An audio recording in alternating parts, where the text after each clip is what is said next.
Toastmaster. Good evening, fellow members and guests. Tonight I would like to present on a subject that is very near and dear to me, and which I happen to be an expert on, which is myself.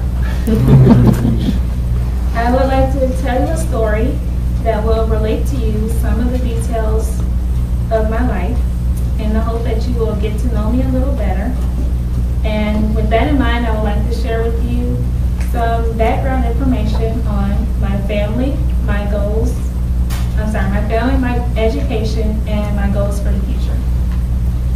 As with most good stories, I will start at the beginning, and for me that means talking about my family.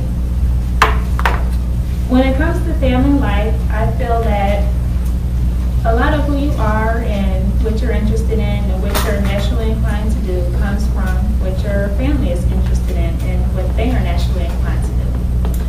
When I think of myself, I think of someone who has the ability to be analytical, yet is probably more inclined to be more laid back and creative, and someone who is feminine, yet is not afraid to get a little dirty when the situation calls for it.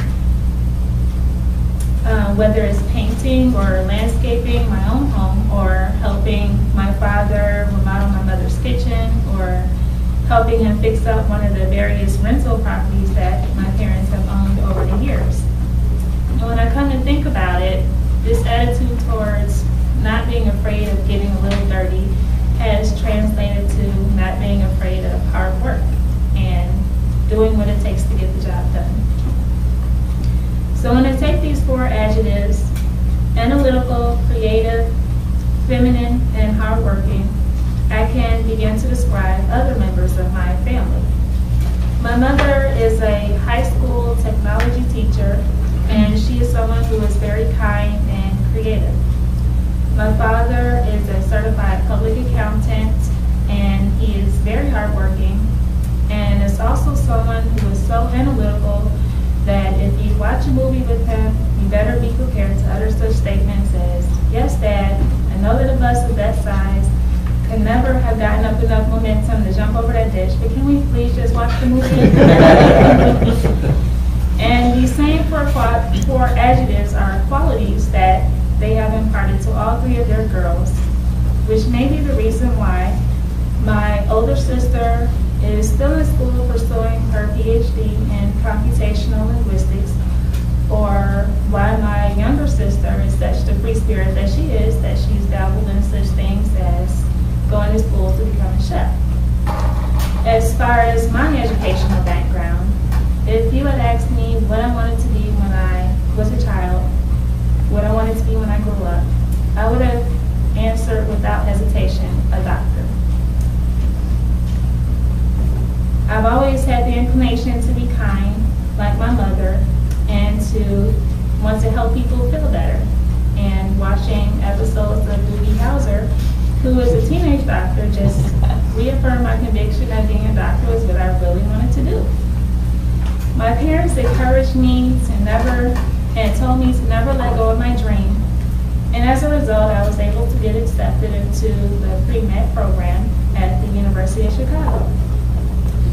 I remember sitting there at the orientation for pre-med students and listening to the keynote speaker as he said something to the effect of, "Look to your left, now look to your right." Because statistics show that at least one of those people sitting next to you will not make it through this program. And I also remember thinking, well, it certainly won't be me, so don't look in this direction. However, I'm sure you can guess from the fact that I graduated with a bachelor's in English, literature, and languages that it was me. Now, some people would view the fact that I did not stick with my childhood dream to become a doctor as a failure. And although I know my parents will never view me as a failure, they do on rare occasions comment on how I used to want to be a doctor, and how with my older sister pursuing her PhD, at least we will still have one doctor in the family. And I must admit that there are certain rare occasions when I would tend to agree with them, as I wonder if I made the right decision to change my major. But then I remembered that changing my major was just one more step completed in the journey of finding myself. Would becoming a doctor have satisfied my need to be analytical? Yes. Would a doctor have satisfied my desire to be creative? Probably not. Does English and reading and writing satisfy both of these needs? Absolutely. Does this mean that I now know what I want to do with my English degree? Absolutely not.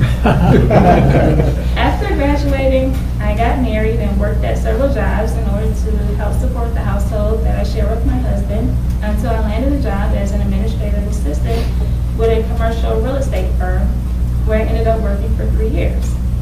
As I'm sure we all know by now, the economy is in a bad state, and the real estate business has been especially hard hit.